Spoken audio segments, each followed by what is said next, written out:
بسم اللہ الرحمن الرحیم، پروگرام انسائیڈ دا نیوز اور میں ہوں ڈاکٹر ثنا غوری۔ دسمبر کا مہینہ آ چکا ہے اور دسمبر سال کا آخری مہینہ، اس مہینے کو قائد اعظم سے منسوب کیا جاتا ہے، لیکن یہ کیا میرے قائد کا وہی پاکستان ہے جس کا خواب دیکھا گیا تھا؟ بہت ساری چیزیں مختلف ہوتی جا رہی ہیں، وہ چیزیں جو ہمیں تاریخ سے سبق حاصل کرنا چاہیے ہم شاید سبق نہیں حاصل کر رہے۔ ہم اسکرپٹ لکھتے ہیں اور اسکرپٹ لکھ کے اس کے نتائج دیکھ کے انہی اسکرپٹ کو واپس دہراتے رہتے ہیں، چاہے وہ آرٹیکل 9 کا معاملہ ہو، چاہے سول نافرمانی ہو۔ بہت ساری چیزیں میرے ملک نے دیکھی، اس میں ملک کو دو لخت ہوتے بھی دیکھا۔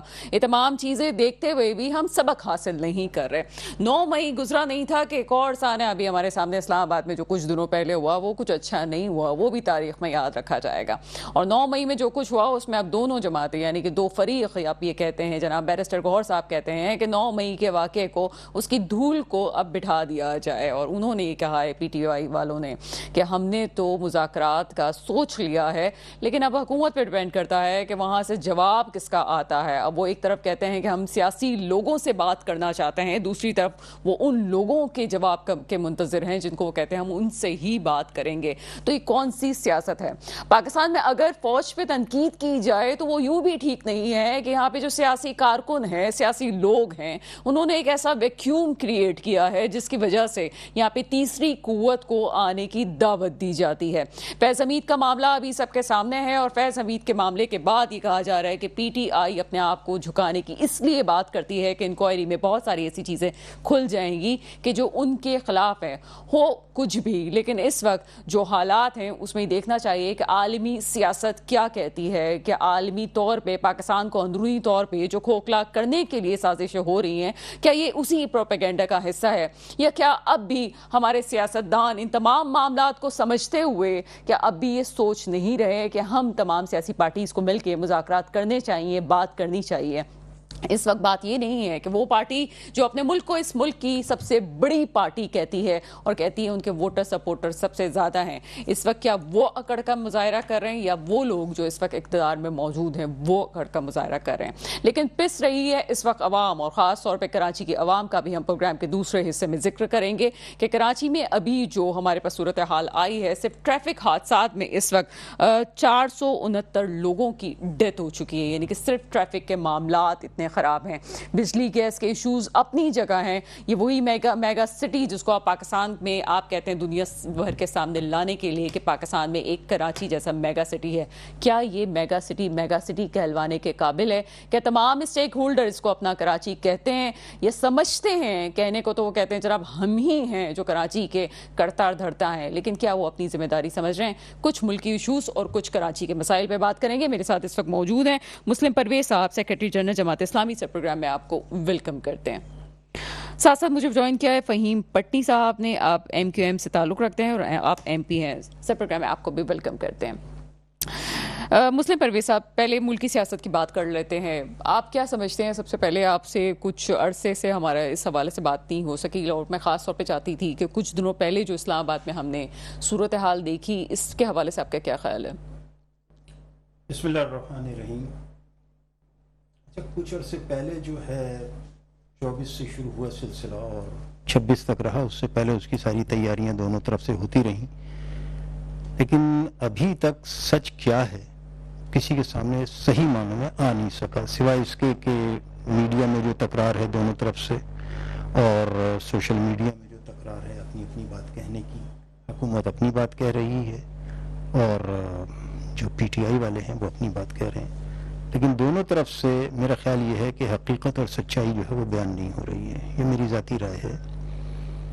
اور اس میں اگر ہم دیکھیں تو شروع میں اچانک بہت ساری اموات کا ذکر کر دیا گیا، اور پھر اس کو کم کرتے کرتے 12 پر آ گئے، اور اب پھر یہ کہتے ہیں کہ 12 تو وہ ہیں، باقی جو سامنے نہیں آئے ہیں، غائب ہیں، ان میں بھی شاید کچھ اموات ہو گئی ہیں۔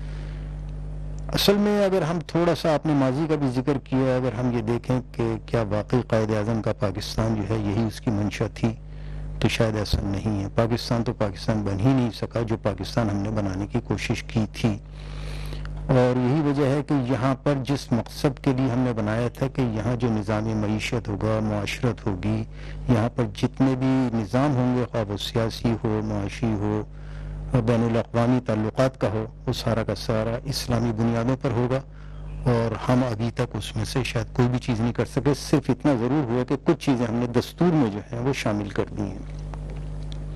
یہی وجہ ہے کہ ہم اپنے مشرقی پاکستان کو ہاتھ سے دھو بیٹھے کہ ہم نے اس پر کسی پر عمل نہیں کیا. اور اب جو دستور بن چکا ہے 73 کا آئین جسے ہم کہتے ہیں, اس کو بھی میرا خیال یہ ہے کہ وہ ہم بھی اپنی اصل شاید صورت میں برقرار نہیں رہ سکا اس میں امینڈمنٹس کر کے. اگر ہم اس کو اس طرح سے سوچ لیں کہ ہمارا دشمن جو ہے, دشمن یقیناً وہ ہے جو پاکستان کو پاکستان نہیں دیکھنا چاہتا.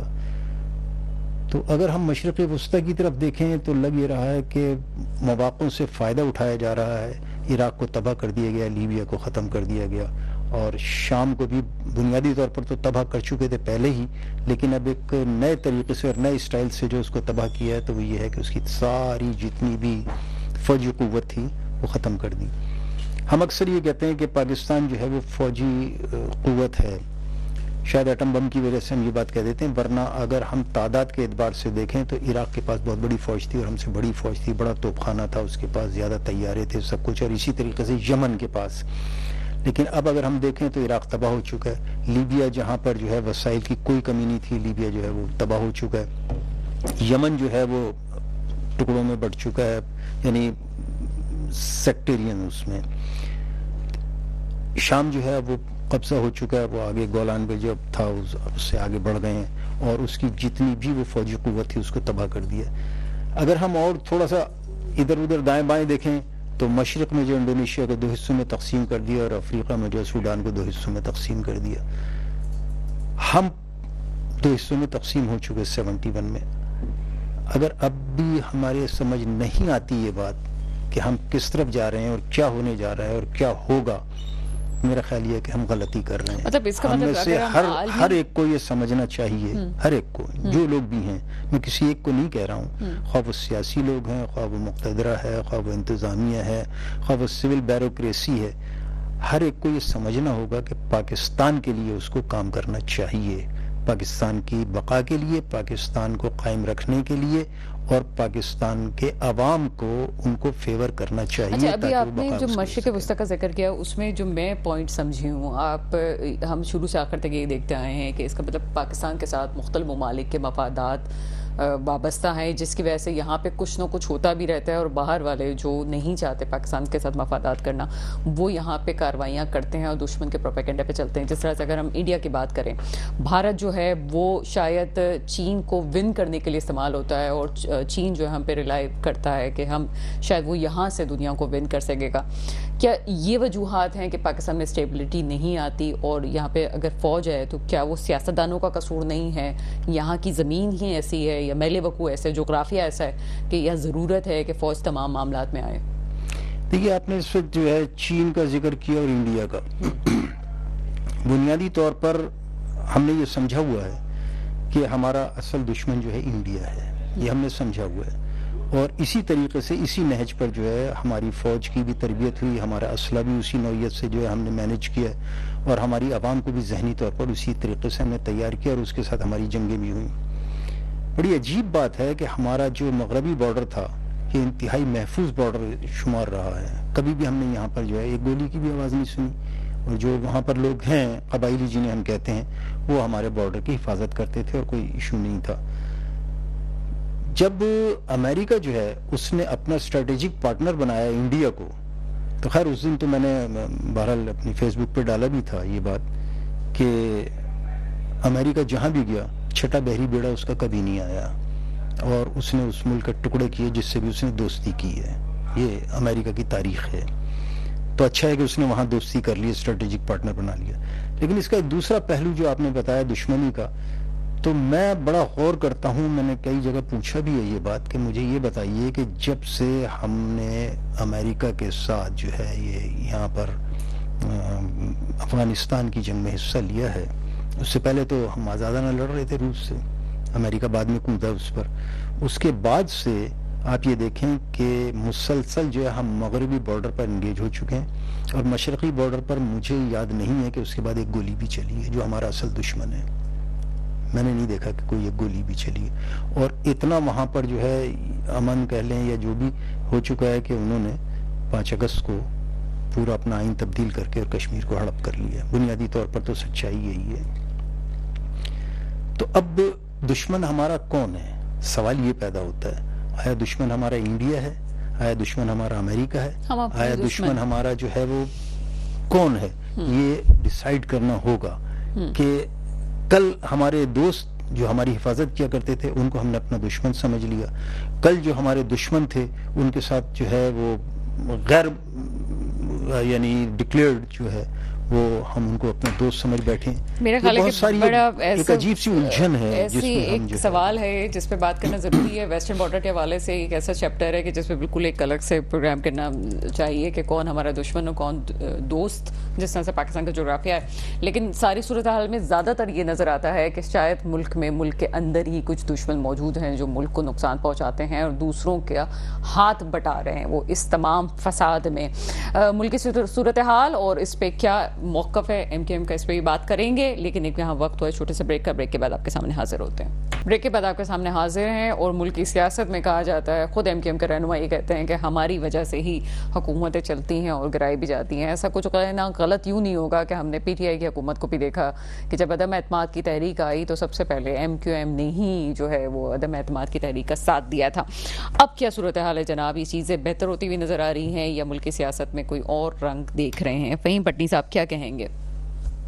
پہلے تو میڈم آپ کا شکریہ، آپ نے پروگرام میں بلایا. اچھا، یہ جو ملکی حالات کے اوپر بات کر رہے ہیں، مسلم صاحب نے بھی بات کی، بزرگ ہیں میرے، لیکن آپ کو کیا لگتا ہے کہ اس وقت ملک کے اندر جو بھی معاملات ہو رہے ہیں، جو بھی حالات ہو رہے ہیں، یہ کیا کوئی نارمل ڈیولپمنٹ ہے؟ نہیں، نارمل ڈیولپمنٹ نہیں ہے. چاہے 24 نومبر ہو، چاہے 9 مئی ہو، یا کل کا یہ جو فیض حمید صاحب کے اوپر چارج شیٹ کرنا، یہ کوئی نارمل ڈیولپمنٹ نہیں ہے.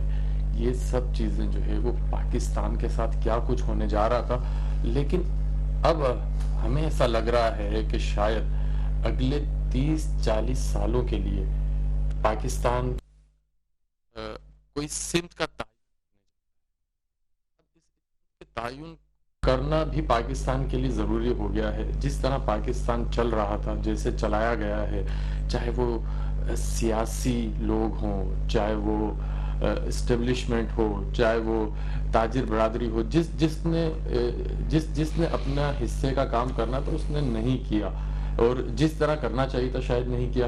لیکن اب ہمیں ایسا لگ رہا ہے کہ شاید سب نے کوئی ہوش کے ناخن لیے ہیں، اور شاید ہماری کچھ ڈیولپمنٹ اس طرف جا رہی ہے کہ ہم اس طرف جائیں کہ اس دفعہ جو ہے وہ ملک کے لیے کچھ کرنے کی. کیونکہ یہ جو چیزیں ہوئی ہے، خاص کر ابھی 2 دن کے اندر جو کچھ ہوا ہے، یہ پاکستان کی تاریخ میں ایسا پہلے کبھی بھی نہیں ہوا. اور میں نہیں سمجھتا کہ شاید اس کو روکے بغیر، ان کاموں کو روکے بغیر، جو چاہے پی ٹی آئی کی طرف سے ہو یا چاہے اور کسی کی طرف سے ہو. اچھا، لیکن اب اس کے اندر ایک اور چیز ضروری ہے. ایک اور چیز، ابھی یہ جو پاکستان کو ہم چلانے کی کوشش کر رہے ہیں، جس طرح جو چلانے، معاشی استحکام کی ایک بات ہو رہی ہے. اچھا، معاشی استحکام جو ہے وہ امن کے بغیر آ نہیں سکتا. پھر ہم جب یہاں پر ابھی بیٹھے ہیں، جب ہم بات کرتے ہیں کہ ملک کے اندر سیاسی جماعتوں کا رول ہونا چاہیے، اسٹیبلشمنٹ کے رول کے بغیر امن کیسے ملک کے اندر آ سکتا ہے؟ تو دونوں کو مل کر کام کرنا چاہیے اور کرنا پڑے گا. اور اسی کے ساتھ ہی ایک کام میں سمجھتا ہوں ملک کی بہتری کے لیے شاید کام ہو سکتا ہے. ہر ادارہ اپنی کریے کہ اسٹیبلشمنٹ کے بغیر تو بہتری آ نہیں سکتی. نہیں، ٹرننگ پوائنٹ نہیں ہے. ہر ادارہ اپنی آئینی قانونی حدود کے اندر رہ کر اگر کام کرے تو میں نہیں سمجھتا کہ شاید کوئی چیز غلطی کی طرف لیکن سر، آپ کیا سمجھتے ہیں کہ ماضی کی چیزوں کو کلیئر کیے بغیر آگے چلا جا سکتا ہے کہ پہلے والی چیزوں کو کلیئر بھی کرنا چاہیے کہ ماضی میں کیا ہوا ہے؟ اچھا، پھر تو ہم وہیں لگے رہیں گے کہ اگر آپ نے سوچ لیا کہ ہم نے جو ہے وہ ایک ہی طرف دیکھنا ہے. اچھا سر، پھر بھٹو صاحب کا جو ہے وہ کیس رفع دفع ہونا اور یہ بات کو ظاہر کرنا کہ جناب ان کے ساتھ غلط ہوا تھا، کیا یہ آپ نہیں سمجھتے کہ اگر ماضی کی کسی غلطی کو ٹھیک کیا گیا تو یہ سامنے آنا چاہیے تھا آگے والی نسلوں کو بھی؟ بالکل آپ ٹھیک کہہ رہے ہیں کہ ماضی کی غلطیوں سے سیکھ کر اس کا ازالہ کر کر ہی آگے جایا جائے. تو سر میں ایم کیو ایم سے خاص طور پہ یہ سوال پوچھتی ہوں, آپ سے میں پوچھنا چاہوں گی کہ بہت سارے کیسز کھلتے ہیں اور سامنے آ رہے ہیں. یہ بڑا اچھا ہو رہا ہے کہ سوشل میڈیا کے اس دور میں تمام چیزیں جو پہلے غلطیاں ہوئی ہیں وہ کھل کے اب ہماری نوجوان نسل کے سامنے بھی آ رہی ہیں. آپ کیا نہیں سمجھتے کہ ماضی میں جو کچھ ایم کیو ایم کے ساتھ ہوا وہ بھی آپ اپنا کیس بھی اس کو سامنے لائیں, چاہے وہ آپ کے گمشدہ لوگوں کا مسئلہ ہو, چاہے وہ آپ کے خلاف آپریشنز جو ہوئے ہیں, چاہے وہ حیدرآباد قلعے والی بات ہو, تمام چیزیں بھی کھل کے سامنے آنی چاہیے, اس پہ بھی انکوائریز ہوں تاکہ ایم کیو ایم کا جو ایک کردار سامنے آتا ہے, نسلوں کو جو سمجھایا جاتا ہے. میں اس پہ بات نہیں کری کہ اب آپ کے کام کیا ہیں, آپ کی ری یونین ہوئی ہے, تو کیا ان چیزوں کو بھی سامنے لانا چاہیے؟ نہیں, یہ جو آپ سوال کر رہی ہے نا, اسی بات کو لے کر ہم آج بھی کھڑے ہیں کہ میرے جو لاپتہ کارکن ہیں, میرے جو لاپتہ دوست ہیں, میرے جو لاپتہ ساتھی ہیں, ان کے لیے آپ کو کیا لگتا ہے ہم بات نہیں کرتے ہیں؟ یا ہمارے ساتھ جو کچھ, میں تو خود وکٹم ہوں. آج بھی ہمارے سینکڑوں ساتھی ایسے ہیں جو آج بھی جیلوں کے اندر موجود ہیں, اور جن کے اوپر کئی ایسے کیسز جو مجھے پتا ہے کہ جن کیسز کا کوئی وجود ہی نہیں ہے سرے سے, اس کے اوپر 10-10 سال سے لوگ جیلوں کے اندر موجود ہیں. تو اس کے اوپر بھی ہم بات تو کر رہے ہیں, ایسا نہیں کہ بات نہیں کر رہے, لیکن کیا ان چیزوں کو لے کر, ان چیزوں کو پکڑ کر اب ہم نے یہیں رکنا ہے یا آگے کچھ کرنا ہے؟ آگے ابھی آپ اپنے انٹرو کے اندر کراچی کے حالات کے اوپر بات کر رہی تھی, کراچی کے معاملات پہ, ملک کے سیاسی معاملات کے اوپر بات کر رہی تھی, تو پھر تو ملک نے رک جانا ہے, پھر اس ملک نے چلنا نہیں ہے. اچھا سر, میرا ذاتی خیال یہ ہے کہ جناب جب تک ہم اپنے مورخین سے نہیں سیکھیں گے اور نہیں ان کو سچ لکھنے کی تلقین کریں گے, اور جب تک ماضی کی غلطیوں کو نہیں بھلایا جائے گا اور اس پہ بریف نہیں کیا جائے گا لوگوں کو, جب تک چیزیں بہتر نہیں ہو سکتی. سر اگر ہم ماضی کی بات کریں اور اسٹیک ہولڈرز کی بات کریں, کراچی آج آپ کہتے ہیں کہ آج بھی آپ یہ دعویٰ کرتے ہیں کہ کراچی آپ کا ہے, اور چونکہ آپ بلدیات میں آپ کھڑے نہیں ہوئے تھے تو چیزیں بہتری کی طرف جا رہی ہیں, آپ نے پورے پاکستان کے حوالے سے کہا کہ بہتری کی طرف جا رہی ہیں. کیا آپ بھی ایک اسٹیک ہولڈر ہیں, آپ سمجھتے ہیں کہ کراچی کے حالات بہتر ہو چکے ہیں اور آپ کی جو ذمہ داری تھی وہ آپ پوری کر چکے ہیں؟ نہیں, یہ تو ہم نے کبھی نہیں کہا کہ کراچی کے حالات بہتر ہونے. کراچی کے اندر آج اس کراچی کا 80% سے زیادہ مینڈیٹ میرے پاس ہے. اچھا میرا رونا کیا ہے؟ میرا رونا یہ ہے کہ کراچی کا 80%. اچھا ویسے سر 80% کس طرح سے, کیا اسمبلی کی بنیاد پہ آپ کہہ رہے ہیں؟ صوبہ اسمبلی کی بنیاد کے اوپر 80% سر آپ کے پاس ہوا, تو پھر آپ اپوزیشن میں کیسے ہو گئے؟ کراچی کی, میں کراچی کی بات کر رہا ہوں, اچھا صوبہ کراچی, سندھ کی بات نہیں کر ٹھیک ہے سر. اچھا اسمبلی سندھ کی ہے, کراچی کی نہیں ہے. ٹھیک ہے. اچھا ایک تو یہ ہو گیا, لیکن 80 روپے خرچ کرنے کے اختیارات میرے پاس نہیں ہے. جو ہم 27ویں آئینی ترمیم آرٹیکل 148 کی ہم جو بات کرتے ہیں وہ کیوں کرتے ہیں؟ یہ مسلم صاحب یہاں پر بیٹھے ہیں, یہ اس وقت ظاہری بات ہے اپوزیشن کے اندر ہے کراچی شہر کے اندر, تو ان کے اس وقت چیئرمین بھی موجود ہیں اور ساری چیزیں, ان سے پوچھیں ان کے پاس کیا اختیارات ہے, کیا کر سکتے ہیں یہ. آپ میئر کراچی سے پوچھیں ان کے پاس کیا اختیارات ہیں. آرٹیکل 40A میں آپ یہ چاہ رہے ہیں کہ 140A میں کہ آپ فیڈرل سے ڈائریکٹ ضلع کو جو ہے وہ فنڈز ملیں, جس طرح NFC ہے اسی طرح PFC ہو, کہ ایک دنیا اس طرف جا رہی ہے, اچھا اس کو کرنا کیا ہے, اس میں کوئی راکٹ سائنس ہے نہیں اس کے اندر. آج تو میئر کراچی جو ہے وہ پیپلز پارٹی کا بیٹھا ہوا ہے, کرے اس بل کے اوپر ہمارا ساتھ دے, انہی کو فائدہ ہوگا, ہمیں تو فائدہ نہیں ہوگا. اگلی کون سی حکومت بنتی ہے کیا یہ کس کو پتا ہے کیا ہے, ہو سکتا ہے جماعت اسلامی کی بنے, ہو سکتا ہے ہماری بنے, جس کی بھی بنے اس کو فائدہ ہوگا, کراچی کے شہریوں کا فائدہ ہوگا. اور یہ جو 27ویں آئینی ترمیم کی ہم بات کرتے ہیں, یہ واحد وہ آئینی ترمیم ہے جس سے 25 کروڑ لوگوں کا براہ راست فائدہ ہوگا. اس کے اندر کوئی اشرافیہ کا فائدہ نہیں ہے, کسی بھی 25 کروڑ لوگوں کا اس کے اندر فائدہ ہوگا. اور یہ آئینی ترمیم کر کے ہی اس ملک کو سدھارا جا سکتا ہے. جب تک آپ بلدیاتی اداروں کو, ایک گلی کے کونسلر کو اختیار نہیں دیں گے, یہ ملک ٹھیک نہیں ہو سکتا. ٹھیک ہے, آپ کی طرف آتے ہیں مسلم پرویز صاحب. یہاں پہ بات کی گئی ہے اختیارات کی بھی, تمام چیزیں ٹھیک ہے, لیکن سننے میں بڑا اچھا لگتا ہے جس طرح سے آئینی ترمیم میں سیاست دانوں کا مفاد تھا زیادہ, تو آئینی ترمیم 26ویں ہو گئی. آپ کو لگتا ہے کہ 27ویں آئینی ترمیم جس طرح سے چیزیں چل رہی ہیں, خاص طور پہ میں سندھ کی بات کروں, تو کیا یہ طاقتور لوگ اس کو کرنے دیں گے کہ جناب ہاں جناب اس پہ بات کریں؟ نہیں کرنے دیں گے. جواب تو یہ لاجیکل یہی لگتا ہے کہ اس وقت نہیں ہوگا. دیکھیے پنجاب میں ابھی تک بلدیاتی انتخاب نہیں ہوئے, ہم سندھ کو رو رہے ہیں, سندھ کی بات کریں, وہاں تو کوئی مسئلہ نہیں ہے نا. یہاں تو چلیے ٹھیک ہے کہ مختلف قوتیں ہیں, جماعت اسلامی جو ہے الجھی ہوئی ہے, MQM موجود ہے, یہاں پر جو پیپلز پارٹی ہے موجود, یہاں پر